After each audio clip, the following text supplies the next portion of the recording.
जय जगन्नाथ बंधुगण आज भिडियो रे जानिबा छोट पिला कहीं थंडा हुए एवं तार प्रतिकार आमे घरोई उपचार करी केमिति ठीक करि परिबा एही भिडियो रे जानिबा। बंधुगण गोटे शिशु को ता माँ 10 मास गर्भ जंत्रणा रे रखि थाए किंतु से शिशु जन्म हेबा परे माँ माने भाबंती मो पुओ किंबा झियो तो जन्म होई गला आउ कौन टेंशन मु एथर जहाँ पाइबी खाइबी जो मन हम सियाड़े बुलबी एवं मो मन इच्छा गाधोइबी। एबेका जेनेरेशन माँ भौणी मैंने एमती भावुता किंतु ए सबू भाविबा गोटे माँ पाई भूल धारणा। माँ क्षीर शिशु जेते दिन पर्यंत खाई थाए माँ को बहुत केयरफुल रहा पड़े कारण माँ को जो रोग हम शिशु को मध्य से रोग हो पारे। माँ को जदि ठंडा हुए शिशु को भी ठंडा हो पारे।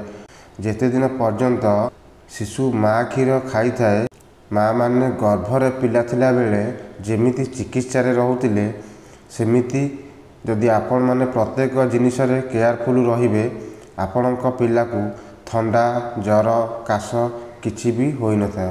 जदि कौनसी माँ भौणी मो भिडियोटी देखुथिबे ताहले परीक्षा करी देखंतु जानि परिबे। बंधुगण यह थिला छोट पिला किंबा शिशु को कौन पाई ठंडा हुए एबे जानिबा 1 वर्ष किंबा 2 वर्ष पिला को कहीं ठंडा।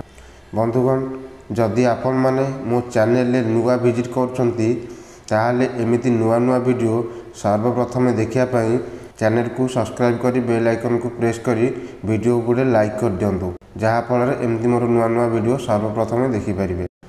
बंधुगण 1 वर्ष किंबा 2 वर्ष पिला माने चालुथिबा बेले आउ जहाँ भी पाइबे खाई दौथिबे। छोट पिला को पानी रू दूरे रखंतु एवं नजर रखंतु जेमिति से केउठी किछि न गोटे खाऊ। पिला माने पानी लागिया पई बहुत भल पाई थांती तांकू पानी लागिया पई दियंतु नाही एवं किछि खाइबा पूर्वरु हाथ को सफा करंतु नचेत हाथरू इन्फेक्शन होई ठंडा काश ज्वर होई पारे। बंधुगण आम देह जेते खराब हेले भी आमे जदि चिकित्सा एवं दायित्व रे न रहिबा जेते मेडिसिन आउ प्रतिकार कले किछि लाभ नाही।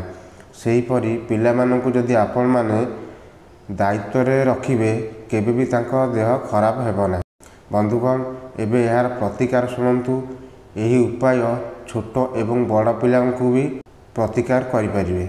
माँ माने जेउ महू छुआ छुंती न होइथिबो 2टी किंबा 3 गोटी तुलसी पत्र को छेची तार रस को गोटे चामच महूरे दिन को 2 थर दियंतु।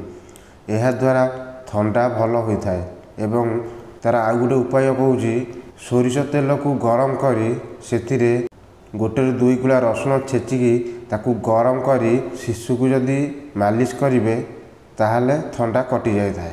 बंधुगण जदि बड़ पिला को ठंडा होता है खाइबा टाइम रे गुआ घिओ टिके खाद्य रे मिसाई खाइले ठंडा कटि जाय थाए। जदि एही उपाय करी शिशुर ठंडा भल हेउनी डेरी न करी डॉक्टर को परामर्श करंतु।